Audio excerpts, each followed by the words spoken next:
COVID-19 deaths continue to soar in the US as the country averaged 2,982 deaths a day over the last week.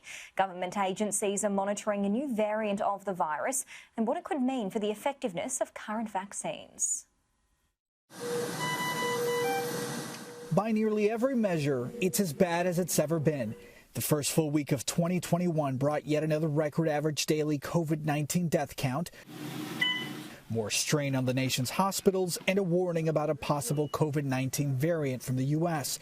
Reports from the White House Coronavirus Task Force sent to states last week suggesting the current spike in cases could be partially due to a new mutation of the virus in the U.S. The CDC, however, says there is currently no evidence of that at this time. The nation's top infectious disease experts said the government is actively monitoring new variants, including one from the UK, to make sure existing vaccines remain effective. If anything changes, then we will be able to make a modification in the vaccine. But right now, the data indicate that the UK mutant is still quite sensitive to the antibodies that are induced by the vaccine. In California, a sobering sign of the state's staggering death toll.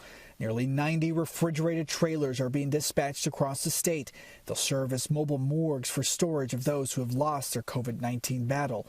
Hard-hit LA County saw another 318 people die to COVID-19 on Friday, the most ever in a single day.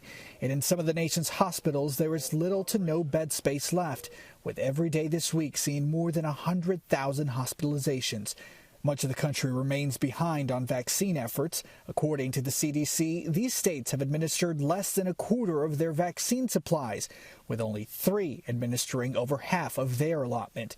As Michigan prepares to offer shots to teachers, frontline workers, and people over 65, the state's governor calling on the government to release more vaccine doses. We still need a national strategy. I have been saying for months, whether it was around getting masks at the beginning or getting testing, or an economic recovery or relief, and now vaccines, there still is not a national strategy. We're building this as states. After weeks of waiting, the elderly and city workers in New York City will roll up their sleeves on Monday. That's also when President-elect Joe Biden is scheduled to get his second vaccine dose.